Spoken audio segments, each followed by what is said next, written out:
ओम सभी को नमस्ते। ओम का उच्चारण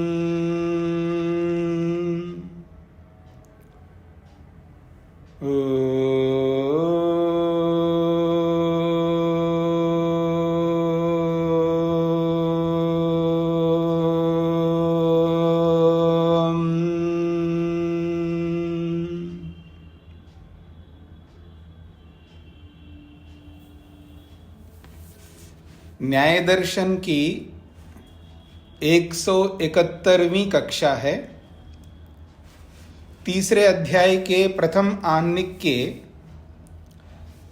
32 सूत्र हमने पूरे किए।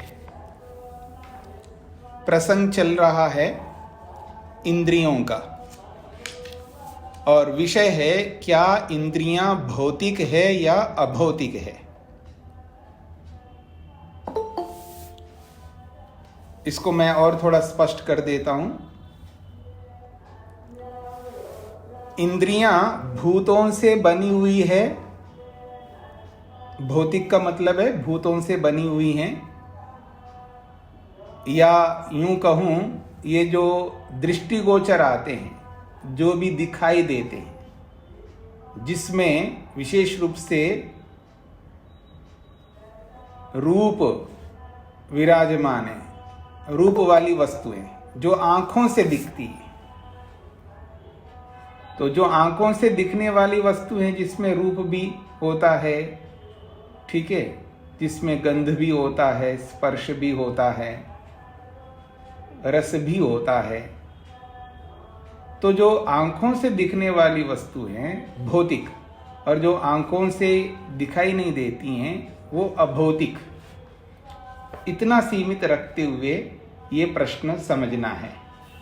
तो प्रश्नकर्ता क्या कहना चाहता है और उत्तरकर्ता क्या उत्तर देना चाहता है, इसको समझना है। शीर्षक को नजरअंदाज करिएगा। शीर्षक दिया यहाँ पृष्ठ संख्या 160 में, सांख्य मत खंडनम, ये शीर्षक दिया है। और ये जो संपादक है ये अपनी ओर से ये शीर्षक दिया है। ऐसा कोई सांख्य सिद्धांत का खंडन यहाँ पर नहीं हो रहा है। ऐसा कभी कोई ऋषि दूसरे ऋषि का खंडन नहीं करता है। सब अपने अपने विषयों को प्रस्तुत करते हैं। तो ये शीर्षक जितने भी हैं ये सब संपादक के हैं। प्रश्नकर्ता की ओर से एक बात आ रही है। वो कहता है ये जो इंद्रियां हैं ये अभौतिक है। तो कहता है अभौतिकानि इत्याह, ये जो इंद्रियां हैं ये अभौतिक है। वो व्यक्ति प्रश्नकर्ता कहता है ये अभौतिक है। तो सिद्धांती कहता है कि आपने अभौतिक क्यों कहा है, किस कारण से अभौतिक आप मानते। कस्मात, कस्मात का मतलब है किस कारण से इन इंद्रियों को अभौतिक मानते हो। ये प्रश्नकर्ता के उसके कथन पर प्रश्न किया है, यानी प्रश्न पर प्रश्न किया है। तो वो उत्तर देता है प्रश्नकर्ता, महद अनुग्रहणात्, इंद्रियां अभौतिक है इसकी सिद्धि में उसने दो बातें कही है। महद अनुग्रहणात्, महद का अर्थ होता है महत परिमाण और अणु का अर्थ होता है अणु परिमाण। परिमाण जो होते हैं, परिमाण के दो शेप है, उसके दो आकृतियां। एक महत का मतलब है बड़ा, जिसका परिमाण बहुत बड़ा दिखता है हमको, और जिसका परिमाण जो है बहुत छोटा दिखता है। परिमाण का मतलब नाप, ऐसे समझ लीजिएगा, लंबाई चौड़ाई, ये परिमाण कहते हैं। तो जो महत परिमाण वाला है, यानी जिसका परिमाण बहुत बड़ा है, लंबा बहुत है, चौड़ा बहुत है, यानी बहुत बड़ी चीज है उसको महत परिमाण कहते हैं, और अणु परिमाण उसको कहते हैं बहुत सूक्ष्म है, उसकी लंबाई चौड़ाई बहुत ही कम होगा। तो ये जो हमारी आंखें हैं, नेत्रेंद्रिय को लेकर के ये सब प्रश्न चल रहे हैं। ये जो हमारी आंखें हैं, तो आंखें भी इंद्रियां हैं एक प्रकार से, अर्थात इंद्रिय है, यूं समझ लीजिएगा। तो जो नेत्रेंद्रिय है उसको लेकर के ये प्रश्न है कि ये जो नेत्रेंद्रिय है ये भौतिक है या अभौतिक है। वो कहता है ये अभौतिक है। क्यों अभौतिक है? क्योंकि ये बड़े से बड़े पदार्थ को भी दिखाती है ये आंख। ये जो हमारी आंखें हैं बहुत बड़े से बड़े पदार्थों को दिखाती है और बहुत सूक्ष्म से सूक्ष्म पदार्थों को भी दिखा देती है। यानी रेंज को बताया जा रहा है कि बड़े से बड़े पदार्थ को भी व्याप्त होकर के दिखाती है आंखें, और छोटे से छोटे पदार्थ को भी अपने आप को संकुचित बहुत सूक्ष्मता से दिखाती है। तो ये भौतिक वस्तु में ऐसा स्वभाव नहीं हो सकता, ये अभौतिक वस्तु में ऐसा स्वभाव होता है, ये वो कहना चाहता है। तो ये जो आंखें हैं वो महत पदार्थ को भी ग्रहण कराती हैं और सूक्ष्म पदार्थ अणु पदार्थों को भी ग्रहण कराती है आंखें, इसलिए ये आंखें जो है अभौतिक है, ऐसा वो कहना चाहता है। तो सूत्रार्थ यही होगा, महत परिमाण वाले और अणु परिमाण वाले पदार्थों का प्रत्यक्ष दर्शन कराने के कारण से इंद्रियां यानी नेत्रेंद्रिय ये अभौतिक है, ऐसा कहना चाहता है प्रश्नकर्ता। अब इसकी व्याख्या करते हुए समझा रहे हैं महत क्या होता है, अणु क्या होता है। महत इति महत्तरम महत्तमम च उपलभ्यते। जो महत परिमाण वाले पदार्थ होते हैं जिसको हम बड़ा कहते हैं, बड़ा भी एक जैसा नहीं होता है ना, एक बड़ा होता है, एक उससे बड़ा होता है, वो उससे भी बड़ा होता है। तो बड़ा का मतलब महत है, और महत्तरम का मतलब है उससे भी बड़ा है, और महत्तमम का मतलब उससे भी बड़ा है। ठीक है जी। यथा उदाहरण से भी समझा रहे हैं वो, न्यग्रोध पर्वतादि। न्यग्रोध का मतलब है बरगद का पेड़। अब बरगद का पेड़ देखिएगा बहुत बड़ा होता है, आपने देखा ना, बहुत बड़े बड़े बरगद के पेड़ होते हैं। कोलकाता के अंदर देखा है हमने, बहुत बड़ा है, देखने के लिए भी जाते हैं। कितना फैला हुआ बरगद का पेड़। आप में से किसी ने देखा है कोलकाता का बरगद का पेड़? हाँ, तो बहुत बड़ा होता है, बहुत बड़ा है। तो बड़ा का मतलब ऐसा बड़ा, और उससे भी बड़ा अगर देखना है तो पर्वत को देखो। ठीक है जी। तो एक बड़ा है, जैसे किसी ने मकान बनाया है, तो मकान बनाया है तो बस एक नीचे नीचे बना लिया, लेकिन किसी ने फर्स्ट फ्लोर डाला, किसी ने सेकंड फ्लोर डाला, किसी ने थर्ड फ्लोर डाला, किसी ने 10वां माला, किसी ने 20वें माला, किसी ने 25वें माला, 30वें माला, ऐसे करते करते करते कितना बड़ा बना देता है। तो ये है बड़ा। बड़ा समझ रहे ना? तो बड़े पदार्थ को भी दिखाता है ये दिखाती है आंखें। तो एक बड़ा है तो उससे भी बड़ा, उससे भी बड़ा। तो इसको समझाने के लिए महत का मतलब बड़ा, और महत्तरम का मतलब है उस बड़े से भी बड़ा, और महत्तमम का मतलब सबसे बड़ा। जैसे पर्वत है, हिमालय को देखिए कितने लंबे चौड़े, कितने बड़े पर्वत है। हिमालय तो एक ही है ना, बहुत बड़ा पहाड़ माना जाता है हिमालय, कहां से कहां तक फैला हुआ है। और अणु का मतलब क्या होता है? तो कहते हैं अणु बहुत सूक्ष्म होता है, छोटा होता है, फिर उस अणु से भी और अणुतर और अणुतम, छोटा और उससे भी छोटा, उससे भी छोटा, ऐसा। तो जैसे यहां दिखाया न्यग्रोध धान आदि। धान समझते हैं ना, जो चावल जिससे बनता है, चावल जब छिलके सहित होता है उसको धान कहते हैं। धान देखिए छोटा होता है। और न्यग्रोध जो है, और बरगद का जो बीज है ना, कितना सूक्ष्म होता है जी धान की अपेक्षा। मतलब धान तो अणु है, छोटा है, लेकिन उससे भी बहुत छोटा होता है। बरगद का जो बीज होता है ना, बहुत छोटा होता है ना। तो सूक्ष्म और सूक्ष्मतर, सूक्ष्मतम, छोटे से ऐसे होते हैं।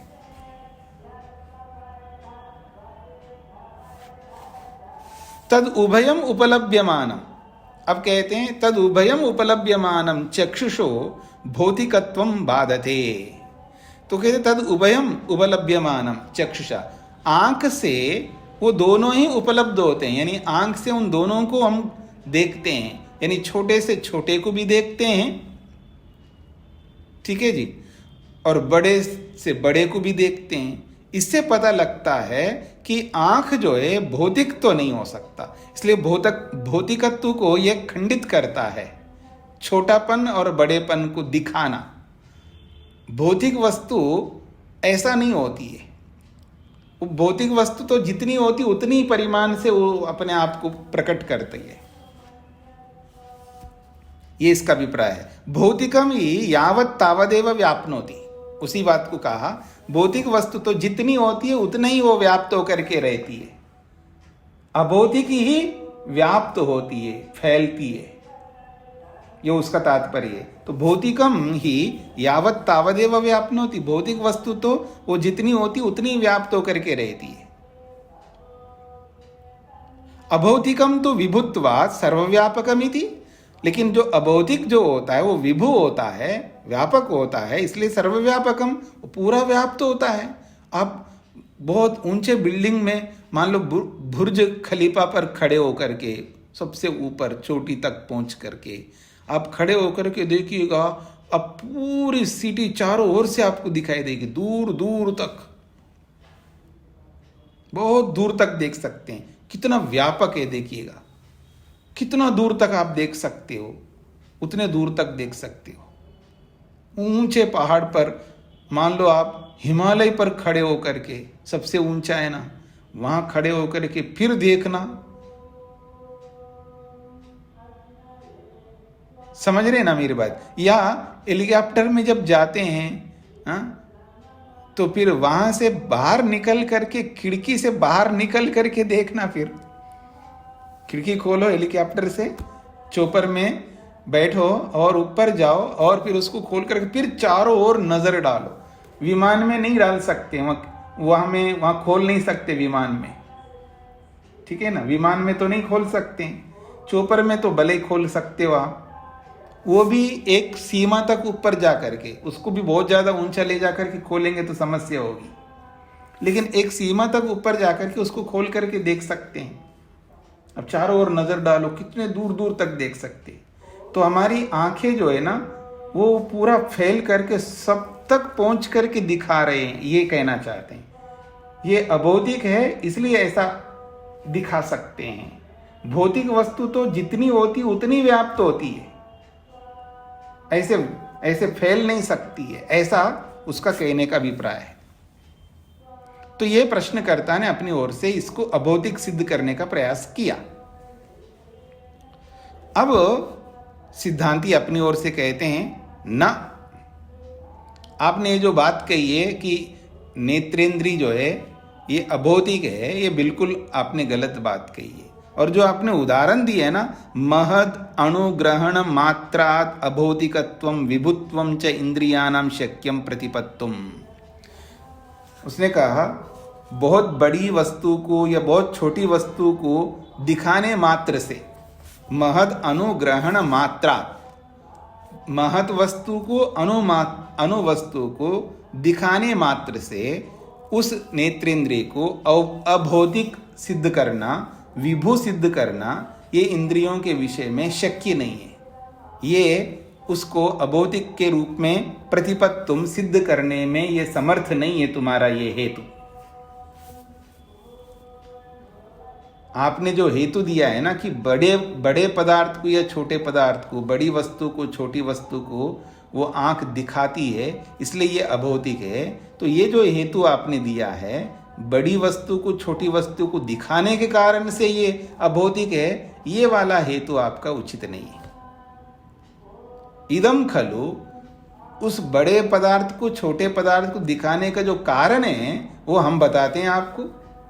इदम खलु, ये तो ये है, क्या है? रश्मि अर्थ सन्निकर्ष विशेषात् तद्ग्रहणम। अब यहां से थोड़ा सा भौतिक, जो आप में से जो भी भौतिक विज्ञान को पढ़े हुए होंगे वो इस न्याय दर्शनकार के गौतम मुनि और वात्स्यायन की इन बातों से असहमत होंगे, बिल्कुल होंगे, क्योंकि आपने भौतिक विज्ञान पढ़ा है, ठीक है ना। तो थोड़ा समझने का प्रयत्न करना, इनका भी अपना पक्ष समझ लीजिएगा। पहले आप जो जानते हैं, मैं उन्हीं के लिए बोल रहा हूं, आप में से जो भौतिक विज्ञान को जानते हैं। भौतिक विज्ञान का मतलब है जो फिजिक्स जानने वाले हैं, केमिस्ट्री जानने वाले हैं, जो साइंस को जानने वाले विशेषकर, तो वो लोग थोड़ा सा धैर्य रख कर के इसको समझने का प्रयत्न करेंगे। फिर आप प्रश्न करेंगे तो उस पर हम लोग विचार करेंगे। और ये जरूरी नहीं है कि हम बिना उसका मंथन किए, विचार किए किसी निष्कर्ष पर पहुँचे, वो उचित नहीं होता है। धैर्य से सामने वाले व्यक्ति की बात को भी पूरी तरह सुनना, उसका इन्वेस्टिगेशन करके सब ओर से समझने का प्रयत्न करना, उसके आधार आदि को समझना, प्रमाणों को समझना और बहुत सारी बातों को समझना होता है। कभी भी केवल यहीं की बात नहीं कह रहा हूँ, मैं एक जनरल बात कह रहा हूँ। हम लोग क्या करते हैं, बहुत अधैर्य में रहते हैं, मतलब हमारे में पेशेंस बहुत कम होता है। जो हमारी अपने सिद्धांत होते हैं, अपने सिद्धांतों से हम मजबूर होते हैं, उससे इतने आबद्ध होते हैं, उस अपने सिद्धांत के अतिरिक्त कोई बात कोई कहता है, उसको सुनने में भी हमारे में वो धैर्य नहीं होता है। तो इसलिए शांति से समझने का प्रयत्न करेंगे, ठीक है, कोई ज़रूरी नहीं है आप इस बात को माने ही। आप हो सकता है कि आप ज़्यादा जानते होंगे, ये भी हो सकता है, सामने वाले कम जानता होगा, ये भी हो सकता है, जो भी है, पर इसको थोड़ा समझने का प्रयत्न करना। वो ये कहता है रश्मि अर्थ सन्निकर्ष विशेषात्। रश्मि का मतलब है जो आंखें हैं, न्याय दर्शनकार गौतम मुनि और वात्स्यायन ऋषि दोनों ये स्वीकार कर रहे हैं, हमारी आंखों में रोशनी होती है, रश्मि होती है, किरणें होती हैं, ठीक है, जो दिखती नहीं है। हाँ, ये भी याद रखना, वो दिखती नहीं है। और आधुनिक विज्ञान ये कहता है कि बाहर की रश्मि आकर के हम तक पहुंचती है और वो रिफ्लेक्स होकर के पदार्थों को दिखाती हैं। जो भी उसका सिद्धांत है, वो जो आप जानते हैं, उसके हिसाब से आप समझते हैं, उसको थोड़ी देर के लिए आप रखिएगा। अब इनकी बात समझ लीजिएगा। आंखों की अपनी रोशनी है और वो रोशनी निकलती है। मेरी ओर देखिए एक बार आप। आंख के अंदर अपनी रश्मि होती है, लेकिन वो विजिबल नहीं है, दिखाई नहीं देती है, और वो निकल करके उस वस्तु के चित्र को लेकर वापस हमारे तक पहुंचाती है। मेरी बात समझ रहे हैं? और उसमें आप बहुत सारे प्रश्न उठा सकते हैं, बहुत सारी बातें हो सकती हैं, और वो समन्वय करके थोड़ा सा तसल्ली से समझने का प्रयत्न करेंगे तो समझ में आ भी सकता है। तो इनका कहना यह है कि अपने आंखों में रोशनी है, रश्मियाँ हैं, तो वो रश्मि निकलती हैं और चाहे निकट वस्तु हैं, दूर वस्तु हों, उसको टकरा करके वापस आती हैं।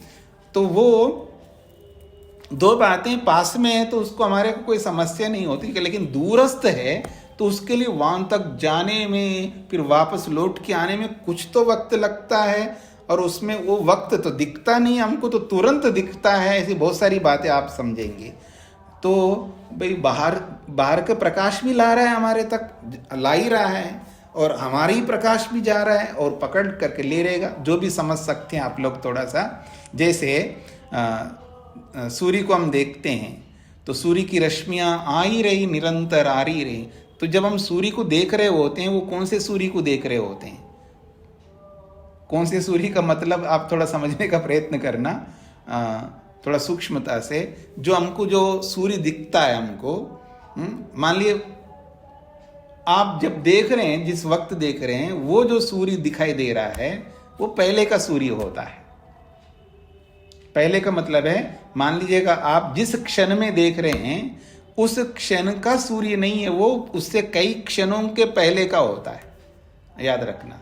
आप थोड़ा सा मैं आपको ये जो लाइव होता है ना, लाइव टीवी में लाइव दिखाते हैं, चैनलों में लाइव शोज करते हैं ना, प्रोग्राम्स करते हैं, या डीडी नेशनल वन में भी जब सरकारी तंत्र का कोई कार्यक्रम होता है, लोकसभा का, राज्यसभा का, या 15 अगस्त का, 26 जनवरी का, जो भी लाइव दिखाते हैं ना, तो आप देखना सब लोग लाइव दिखा रहे होते हैं चैनल वाले। अब आप देखेंगे वहाँ अंतर होता है, हमारे तक जब वो पहुँचता है उसमें कुछ क्षणों का अंतर होता है। मतलब मैं जो बोल रहा हूँ लाइव आप सुन रहे हैं तो आप तक पहुँचने में थोड़ा टाइम लगता है, वो बहुत सूक्ष्म टाइम लगता है। ऐसे चैनल्स के जो लाइव, अब अलग अलग एक चैनल लगाओ, दूसरा चैनल लगाओ, ठीक है ना, दोनों को सुनो तो आपको पता लगेगा। आजकल टीवियाँ भी जो स्मार्ट टीवीज आ गए हैं ना, तो वो 2-3 को खोल के रखते हैं, एक ही में 2-3 खोल करके रखते हैं, कई खोल करके रखते हैं, सब चल रहे होते हैं। और एक ही विषय को जैसे प्रधानमंत्री बोल रहे हैं या राष्ट्रपति को दिखा रहे हैं, वो कुछ कर रहे हैं, बोल रहे हैं, तो सभी चैनल्स को उस स्क्रीन पर आप ओपन करके देखो, वो शब्दावली आपको आगे पीछे दिखाई देगी, सुनाई देगी। एक साथ सब सुनाई नहीं देंगे आपको, क्योंकि वो जब पकड़ते हैं वो अलग अलग थोड़ा वक्त लगता है। सब लाइव चल रहे हैं लेकिन टाइम लगता है हम तक पहुंचने में। तो ऐसे जो हमको सूर्य दिखे या कोई दूरस्थ वस्तु दिखते हैं तो हम तक वो पहले से पहुंच रहे हैं, वो प्रकाश ला रहा होता है। हाँ, और जो प्रकाश लाया होता है हम तक वो पहले का होता है। हाँ, याद रखना, वो प्रकाश लाता ही जा रहा है, लाता ही जा रहा है, पीछे वाला उसके पीछे वाला, ऐसे ला ही रहे होते हैं। जिस समय हम देख रहे होते हैं वो बहुत थोड़ा सा पहले का, पीछे का होता है। और सूर्य का प्रकाश हम तक पहुंचने में कितना टाइम लगता है जी?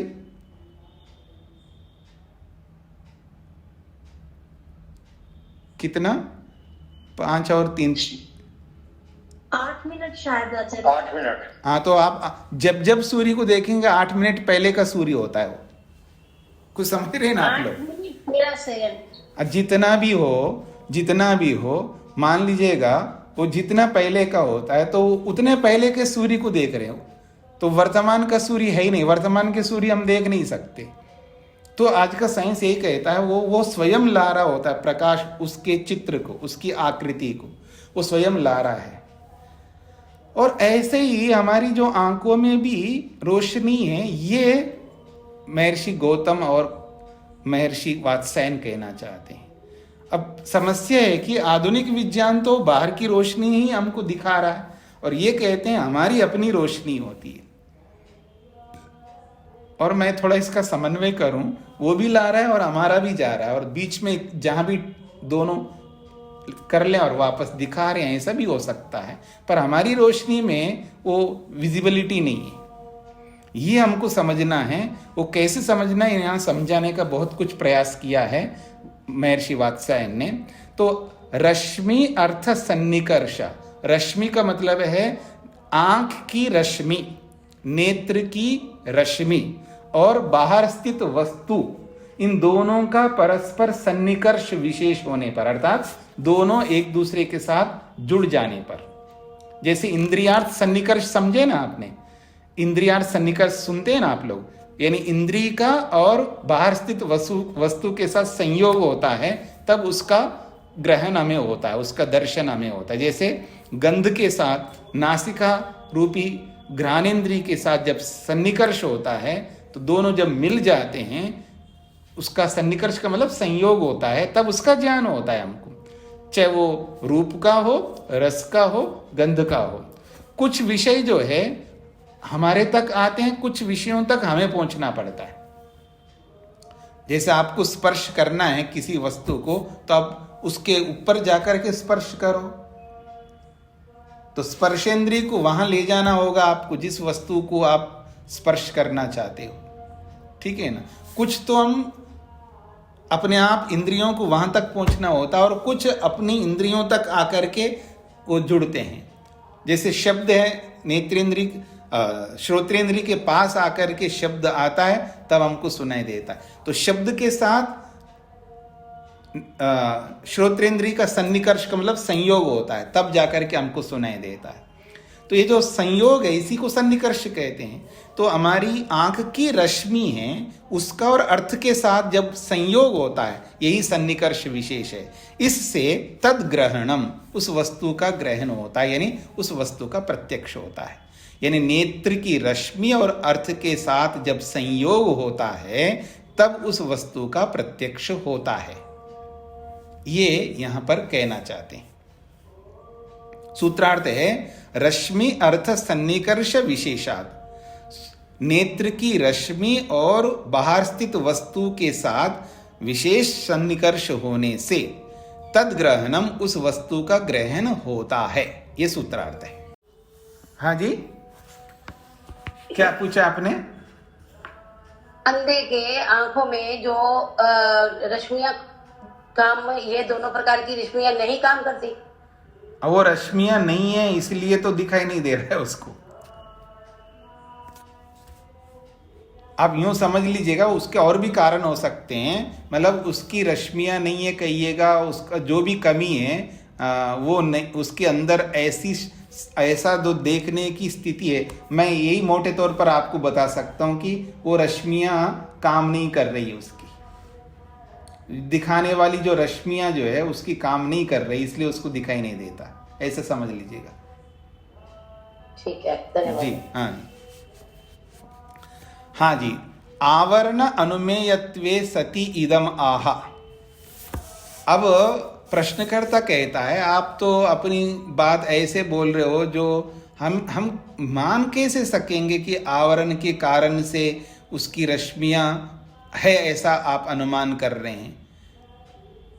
वो दिख ही नहीं रहा है तो हम कैसे मानेंगे? आवरण अनुमेयत्वे सति इदमाह, यानी आवरण के कारण से आंखों की रश्मियां होती है, ऐसा जो अनुमान आपने कहा है वो अनुमान को हम कैसे मानेंगे? तद अनुपलब्धे अहेतु, क्योंकि वो उपलब्धि नहीं हो रहे। मतलब वो रश्मियां जो है, आंखों की रश्मि आप कह रहे हो, वो कैसे, कहीं तो उपलब्ध हो, कहीं तो समझ में आ जाए। आप बोल दें ऐसे थोड़ा समझेंगे।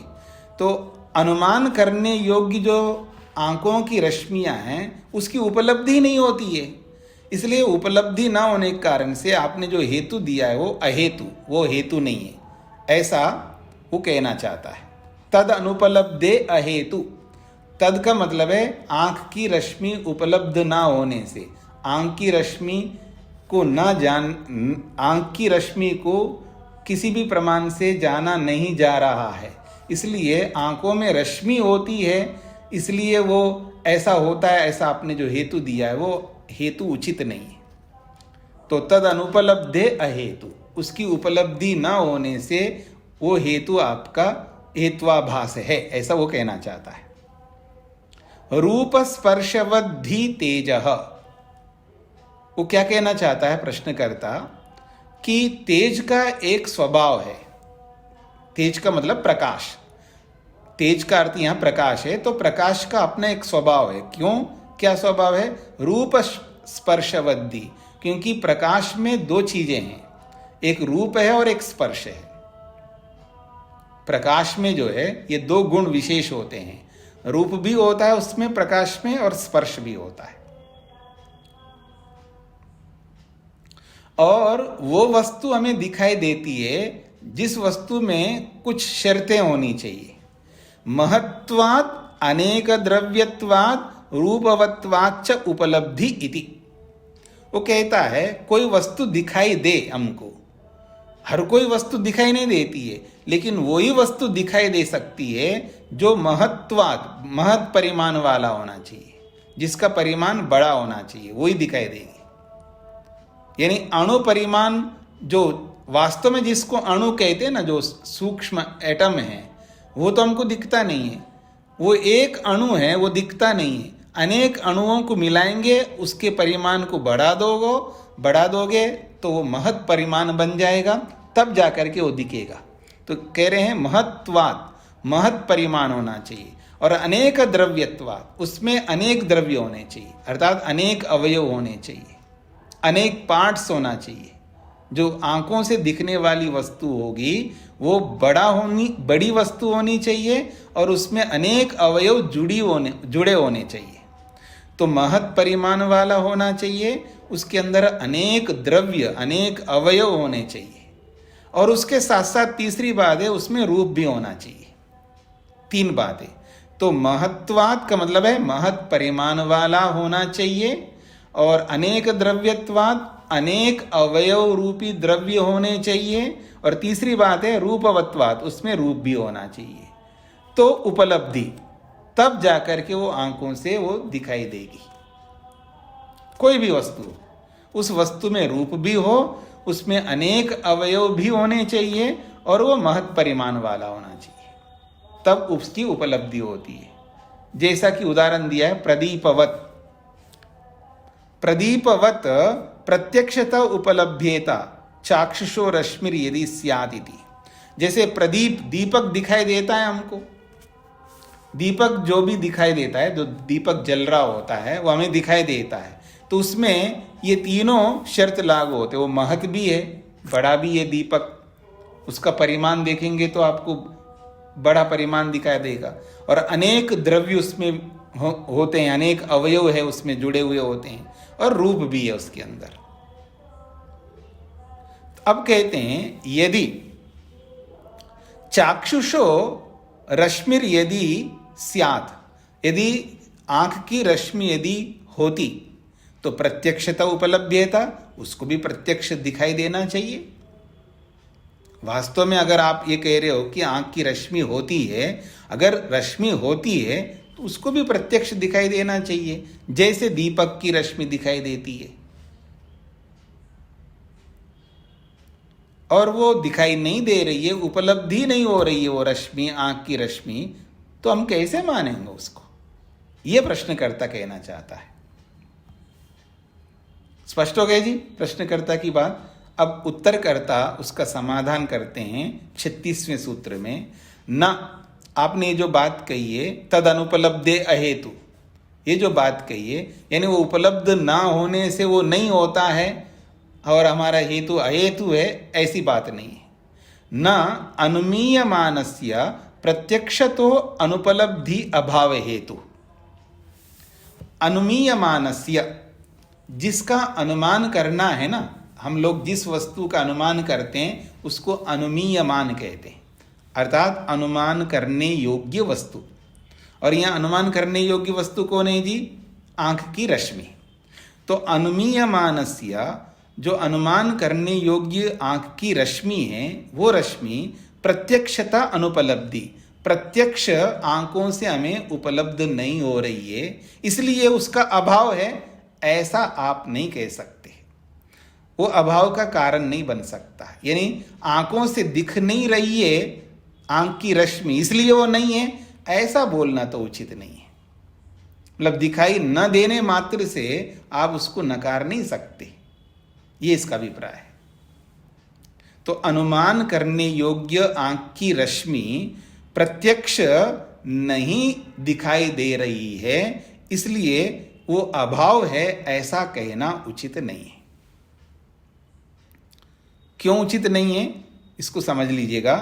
सन्निकर्ष प्रतिषेधार्थेन आवरणेन लिंगेन अनुमीयमानस्य रश्मेर्या प्रत्यक्षतो अनुपलब्धि न असौ अभावं प्रतिपादयति। सन्निकर्ष प्रतिषेधार्थेन आवरणेन, सन्निकर्ष को रोकने वाले आवरण के द्वारा।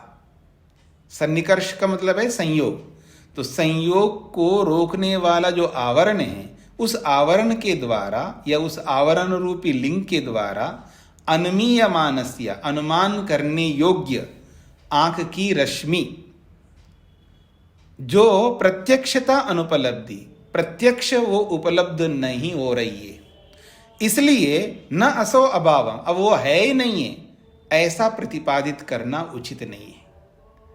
यथा, जैसे कि वो कहना चाहते हैं, चंद्रमसः परभागस्य पृथिव्याश्च अधोभागस्य। चंद्रमा को आप देखो जी, तो चंद्रमा को देखोगे तो चंद्रमा हमको सामने सामने का दिखता है, चंद्रमा के पीछे का भाग दिखता नहीं है।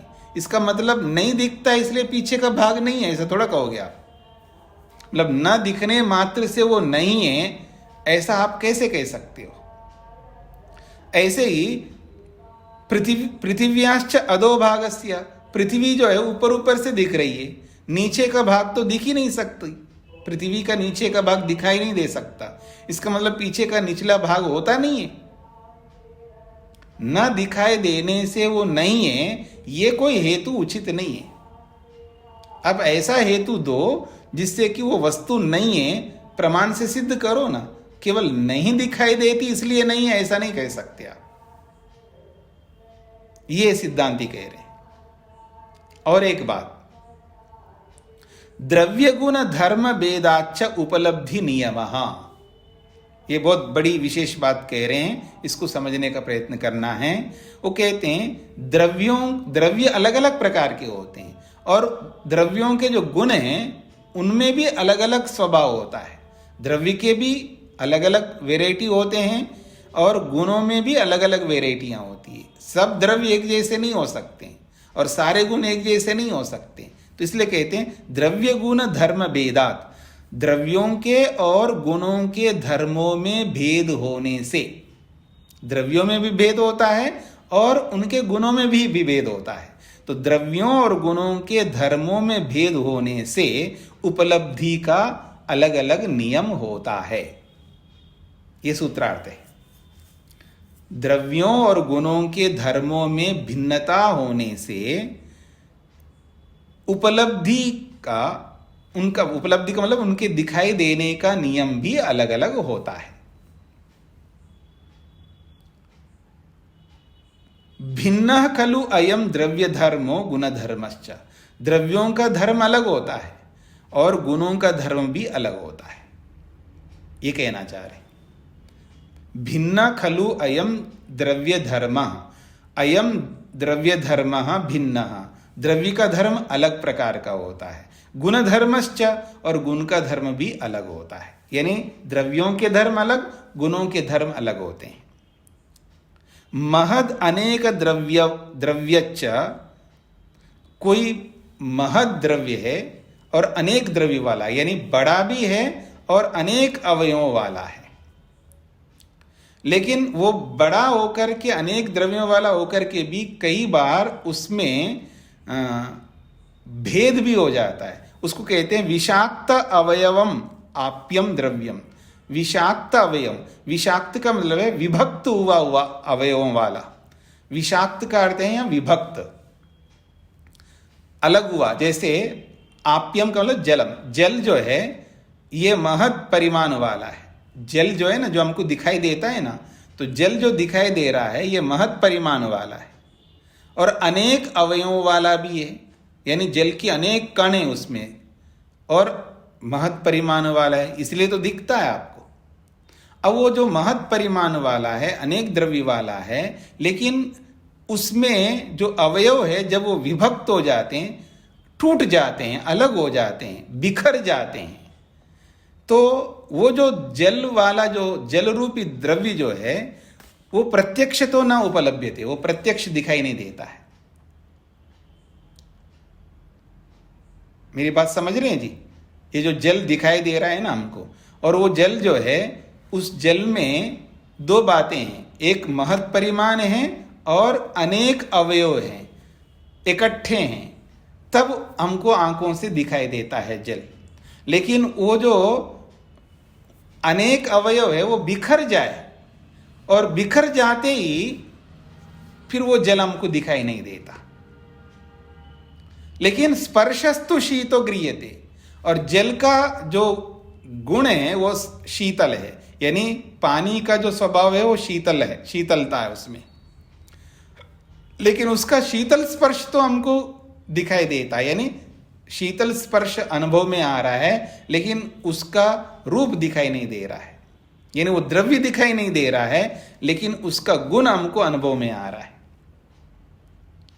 तस्य द्रव्यस्य अनुबंधात, उस द्रव्य का वहां पर द्रव्य का वहां पर योग होने से, यानी उस द्रव्य का हमारे शरीर के साथ योग होता है, इसीलिए उसका शीतल स्पर्श हो रहा होता है, लेकिन जल का रूप दिखाई नहीं दे रहा होता है। उसी स्थिति में हेमंत और शिशिर ऋतु बनते हैं। अब मेरी ओर देखिएगा, अभी शीत ऋतु आ गया ना, अभी कौन सी ऋतु चल रही जी? हेमंत ऋतु चल रही है, यही है ना जी? सही बोल रहा हूं मैं? कौन सी ऋतु चल रही है, कुछ पता है आप लोगों को? हेमंत चल रही है जी। हाँ, हेमंत ऋतु चल रही है। संकल्प पाठ किया करो, हवन करते हैं तो हेमंत ऋतु चल रही है। तो हेमंत ऋतु चल रही है, तो हेमंत और शिशिर, ये दो ऋतुओं में जो हमें ठंड जो लग रहा होता है ना, ठंड, सर्दी जिसको आप कहते हो, ठंड लगता है, यानी हवा जो है बहुत ठंडी लगती है, जिसको आप सर्दी बोलते हो, जिसको आप विंटर बोलते हो। तो हवा जो है, वायु का जो स्पर्श है, उसका जो रियल स्पर्श है वो अनुष्ण अशीत है। यानी हवा का जो स्पर्श है, ना उस स्पर्श में न तो शीतलता है और न उष्णता है, इसको कहते अनुष्ण अशीत हवा का। लेकिन जब हेमंत और शिशिर ऋतु आ जाता है तो उस हवा में पानी मिल जाता है। वो पानी बिखरा हुआ पानी के जो अनेक कण हैं वो बिखर जाते हैं, और इतने बिखर जाते हैं, और जब बहुत अधिक बिखर जाने के कारण से वो हमें दिखाई नहीं देते, वो हवा के साथ जुड़ जाते हैं। और उस पानी का स्वभाव है शीतलता, और वो हवा के साथ जुड़ करके वो जब हवा हमको लगती है बड़ी ठंडी ठंडी लगती है। अच्छा, तो पानी का स्पर्श तो हमको हो रहा है ठंड शीतलता का, लेकिन वो दिखाई नहीं दे रहा है, उसका रूप गायब हो गया। समझ में आ रहा है आप लोगों को? ये जो ठंडी लगती है तो समझ लेना हवा में पानी आ गया बहुत, और उस पानी का स्वभाव है शीतलता, और वो शीतलता जो है हमको शरीर को लग रही होती है। तो पानी का स्पर्श ठंडा जो है वो हमको अनुभव में आ रहा है, लेकिन वो पानी हवा में नहीं दिख रहा होता हमको, क्योंकि उस पानी के जो अवयव वो बिखर जाते हैं, वो सूक्ष्म हो जाते हैं। और जब सूक्ष्म का मतलब है बिखर जाने के कारण से, अलग अलग होने के कारण से वो पानी जो है आंखों से दिखाई नहीं देगा। यानी उसका रूप इसलिए नहीं दिखाई दे रहा है क्योंकि अवयव बिखर जाते हैं, उसके छिन्न भिन्न हो जाते हैं, और बहुत अधिक छिन्न भिन्न होते हैं, बहुत दूर दूर हो जाते हैं, इसलिए हमको उसका रूप दिखाई नहीं देता है।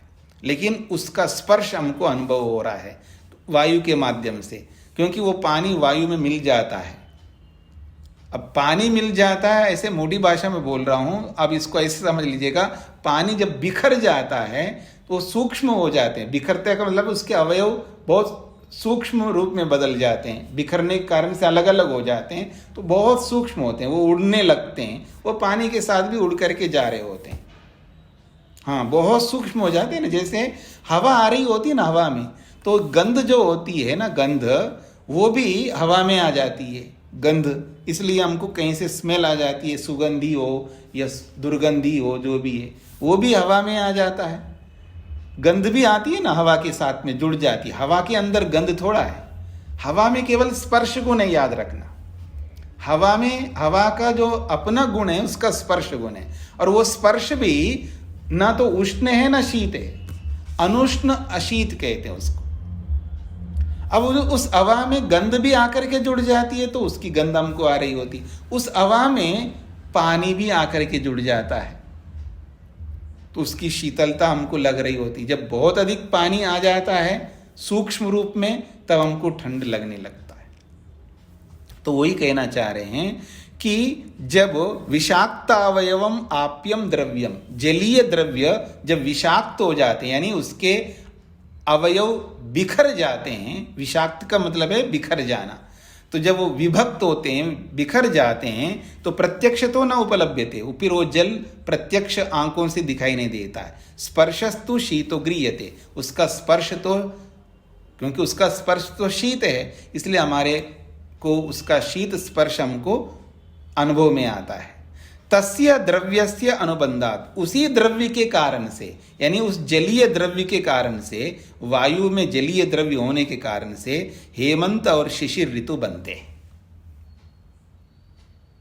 जलीय अंश यानी तस्य द्रव्यस्य का मतलब है उस जल रूपी द्रव्य का अनुबंध यानी संयोग, उसके साथ वायु के साथ जुड़ने के कारण से हेमंत और शिशिर ऋतु दोनों बनते हैं। तथा विदमेवा, उसी प्रकार से।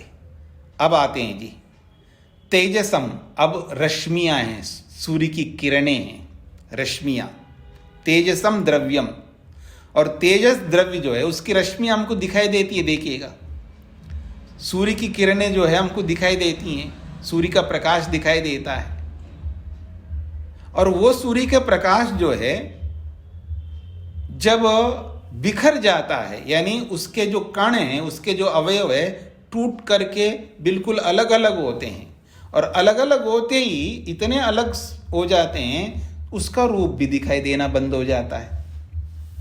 तेजसम द्रव्यम अनुद्भूत रूपम सह रूपेण न उपलभ्यते, उस प्रकाश का जो प्रकाश रूपी द्रव्य है उसका जो रूप है वो रूप के साथ उपलब्ध नहीं होता है। कब? ये किस परिस्थिति को बता रहे हैं? जब गर्मी आती है, जब गर्मी आती है ना, ग्रीष्म और वसंत ऋतु जब होते हैं, उस ग्रीष्म और वसंत ऋतु में सूर्य का जो प्रकाश है वो बहुत अधिक हमको लगता है, तो वो उसकी जो गर्मी है इतनी अधिक रहती है, लू चलने लगते हैं, मई जून के अंदर लू चलने लगते हैं, तो वो इतना गर्म स्पर्श हो रहा होता है। लेकिन गर्म स्पर्श जो है वो गर्म स्पर्श वायु का नहीं है, वो सूर्य का है। तो सूर्य के किरणें जो है वो वायु में मिल जाते हैं, लेकिन वो बिखरे हुए होते हैं, इसलिए उसका रूप वायु में हमको दिखाई नहीं देते। और फिर उसका स्पर्श, गर्म स्पर्श तो हो रहा है लेकिन उसका रूप दिखाई नहीं दे रहा होता है, ये कहना चाहते हैं। स्पर्शस्तु उष्ण उपलभ्यते, उसका स्पर्श उष्ण स्पर्श तो उपलब्ध होता है। तस्य द्रव्य से अनुबंधात, उस तेजस रूपी द्रव्य का वायु के साथ जुड़ा होने के कारण से ग्रीष्म वसंतो कल्पेते, तब ग्रीष्म और वसंत ऋतु बनते हैं, ये कहना चाहते हैं। अब कह रहे हैं यत्र तो ऐसा भवति, और जहां ऐसी परिस्थिति होती है, अब दूसरी मुख्य विषय पर आते हैं। यत्र तो ऐसा भवति, जहां ये परिस्थिति होती है, क्या? अनेक द्रव्य समवायात रूप विशेषाश्च रूपोपलब्धि, जब अनेक द्रव्यों का समवाय होता है, यानी अनेक द्रव्य मिलके एकत्रित रहते हैं, तो अनेक द्रव्य का मतलब अनेक अवयव मिलकर के एकत्रित रहते हैं, और उसमें रूप भी उद्बुद्ध होता है, तब रूपोपलब्धि, उस द्रव्य की रूप, उस द्रव्य को उपलब्ध करते हैं, यानी उसका रूप हम देख पाते हैं। यानी उसी वस्तु को हम आंखों से देख पाते हैं जिस वस्तु के अनेक द्रव्य मिलकर के रहते हैं, अनेक अवयव मिलकर के रहते हैं, और उसमें रूप प्रकट होता है, तब हमको रूप की उपलब्धि होती है। और जहां अनेक द्रव्य मिलकर के नहीं रहते हों, और जहां रूप जो है उद्बुद्ध नहीं होता हो, तो हम उसको देख नहीं सकते। ये इसका अभिप्राय है। अब ये कहना चाहते हैं यत्र रूपम च द्रव्यम च तदाश्रया प्रत्यक्षता उपलभ्यते, जहां रूप और उसका द्रव्य दोनों एक साथ रहते हैं, तब वो प्रत्यक्षता उपलभ्यते, वो प्रत्यक्ष, तदाश्रय का मतलब है रूप और द्रव्य के आश्रय से जब रहता है तब वो प्रत्यक्षता उपलभ्यते, वो आंखों से दिखाई देता है। रूप विशेषस्तु यद भावात क्वचित रूपोपलब्धि, तो कहते हैं रूप विशेष, जब उसके अंदर रूप विशेष होता है तो यद भावात का मतलब जिस रूप विशेष के होने से क्वचित रूपोपलब्धि, किसी द्रव्य में रूप की उपलब्धि हो पाती है। यद अभावात च द्रव्यस्य क्वचित अनुपलब्धि, और जहाँ उस द्रव्य का रूप विशेष नहीं होता है तो क्वचित अनुपलब्धि, किसी द्रव्य में उसके रूप को हम देख नहीं पाते। स्वरूप धर्मो अयम उद्भव समाख्यातः, तो ये रूप का धर्म है, ये रूप का धर्म है, ये रूप गुण का धर्म है कि कोई रूप उद्बुद्ध रहता है तो उपलब्ध होता है, कोई रूप अनुद्बुद्ध रहता है तो दिखाई नहीं देता है। ये रूप का धर्म है। यानी रूप में दोनों गुण स्वभाव है कि वो कभी प्रकट रहता है, कभी अप्रकट रहता है। उसके अंदर ये दो स्वभाव हैं, प्रकट रूप में रहना और अप्रकट रूप में रहना। तो जब उसका उद्भव रूप होता है तो वो उद्भव रूप है, वो रूप का धर्म है। उद्भव होना, अनुद्भव होना, ये रूप का अपना धर्म है। तो कहते हैं रूप धर्म अयम उद्भवा, ये जो उद्भव रूपी धर्म है ये रूप का है। और उद्भव समाख्याता, उसको उद्भव नाम से, समाख्या कहते हैं नाम, उसको उद्भव नाम से उसको बोला जाता है उस धर्म को। अनुद्भूत रूपश्च अयम नयनो रश्मि, और आंख की जो रश्मि है वो अनुद्बुद्ध रूप में रहती है, यानी उसका रूप उद्बुद्ध नहीं रहता, प्रकट नहीं रहता। तस्मात् प्रत्यक्षतो न उपलभ्यते, इसलिए आंख की रश्मि आंखों से दिखती नहीं, आंख की रश्मि, क्योंकि उसका रूप उद्बुद्ध नहीं रहता है। और ऐसा ही नहीं है कि आंख की रश्मि ही हमको अनुद्बुद्ध रूप में रहता है, ऐसा और भी है। जैसे दृष्टश्च तेजसो धर्म भेद, जो प्रकाश है उस प्रकाश के भी दो प्रकार के धर्म हैं। प्रकाश का रूप जो है कहीं उद्बुद्ध भी रहता है और कहीं अनुद्बुद्ध भी रहता है। दृष्टश्च तेजसो धर्म भेद, प्रकाश के भी धर्म भेद देखा जाता है लोक में। जैसे उद्भूत रूप स्पर्शम प्रत्यक्षम तेज, ये जो सूर्य का प्रकाश है इसका उद्भूत रूप है, यानी इसका रूप जो है प्रत्यक्ष हमको दिखता है। यथा आदित्य रश्मिया, सूर्य की जो रश्मियां हैं इसका जो रूप है उद्बुद्ध है, इसलिए हमको दिखाई देती हैं। और उद्भूत रूपम अनुद्भुत, अच्छा नीचे चला गया, यथा आदित्य रश्मिया उद्भूत रूपम अनुद्भूत स्पर्शम च प्रत्यक्षम तेज, कुछ ऐसा भी प्रकाश होता है जिसका रूप तो उद्भुत है और उसका स्पर्श अनुद्भुत रहता है। यथा प्रदीप रश्मय, दीपक की, जैसे दीपक हम जलाते हैं ना, उसका रूप तो दिखता है लेकिन उसका स्पर्श हमें उपलब्ध नहीं होता, यानी उसका स्पर्श हमें नहीं लगता। जब दीपक चल रहा होता है तो दीपक का जो रोशनी है सब जगह फैली रहती है, तो उसका रूप तो हमको दिखाई दे रहा होता है लेकिन उसका स्पर्श हमको अनुभव में नहीं हो रहा होता है, क्योंकि उसका स्पर्श अनुद्बुद्ध रहता है। दीपक की जो रोशनी है रूप तो दिखाई दे रहा है उसका, लेकिन उसका जो स्पर्श है वो अनुभव में नहीं आता है। सूर्य का जो रूप है, यानी सूर्य की जो रश्मियां हैं वो दोनों उद्बुद्ध रहते हैं, रूप भी उद्बुद्ध रहता है, उसका स्पर्श भी उद्बुद्ध रहता है। यानी प्रकाश जो है, प्रकाश की जो रश्मियां हैं उसके दोनों धर्म उद्बुद्ध रहते हैं, रूप भी और उसका स्पर्श भी। लेकिन दीपक में भी दोनों हैं, लेकिन एक उद्बुद्ध है और एक अनुद्बुद्ध है, ये कहना चाहते हैं।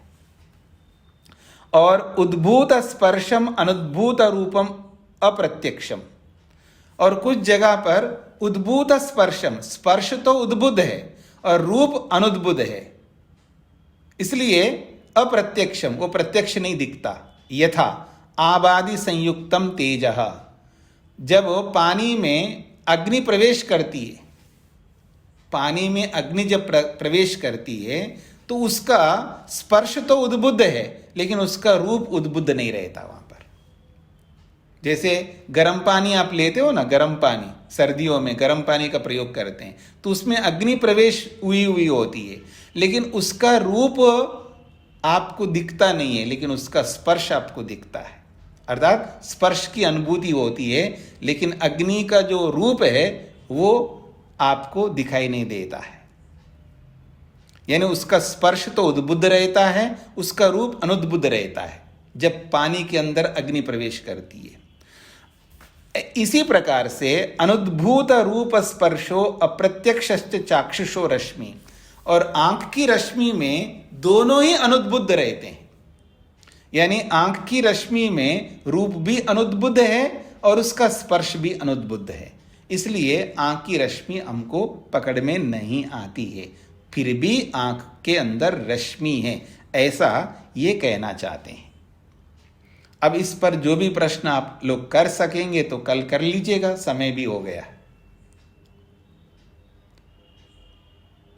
ठीक है जी, कुछ पकड़ में आ रहा है आप लोगों को क्या कहना चाहते हैं यहाँ पर? यानी महर्षि गौतम और महर्षि वात्स्यायन ने आंख की रोशनी मानी है, और पर उस रोशनी में न तो रूप दिखाई देता है न उसका स्पर्श दिखाई देता है, दोनों अनुद्बुद्ध रहते हैं। तो गुण के धर्म अलग होते हैं, द्रव्य के धर्म अलग होते हैं। तो कहीं कोई गुण उद्बुद्ध रहता है तो उस गुण में भी एक अंश उद्बुद्ध रहता है, एक अंश अनुद्बुद्ध रहता है। जैसे अभी उदाहरण दिए हैं, तेज है, सूर्य का तेज है, उसमें दोनों हमें पकड़ में आते हैं। दीपक में दोनों होते हुए भी एक पकड़ में आता है, एक पकड़ में नहीं आता है। और कहीं एक पकड़, जैसे अग्नि का संयोग जब हम जल में देते हैं, अग्नि को प्रवेश कराते हैं जल में, तो वहां पर रूप उद्बुद्ध नहीं रहता है, स्पर्श उद्बुद्ध रहता है। तो पर ऐसे ही आंख की रश्मि में दोनों ही अनुद्बुद्ध रहते हैं। तो कोई ऐसा नियम नहीं है कि वहां पर वास्तव में रश्मि नहीं है इसलिए वो होती नहीं है, ऐसा कुछ नहीं कह सकते हम। रश्मि होते हुए भी उसका उद्बुद्ध और अनुद्बुद्ध रूप, ये बहुत बड़े कारण हैं, इनको हमें समझना है। और आधुनिकता वाले जो कहते हैं उसको भी हम नज़रअंदाज नहीं करेंगे, लेकिन दोनों का अगर समन्वय कर सकते हैं तो कर सकते हैं हम लोग, समझने का प्रयत्न करना है। तो अब आगे जो भी प्रश्न आपके होंगे तो कल हम विचार करेंगे उस पर। ओम शांति शांति शांति।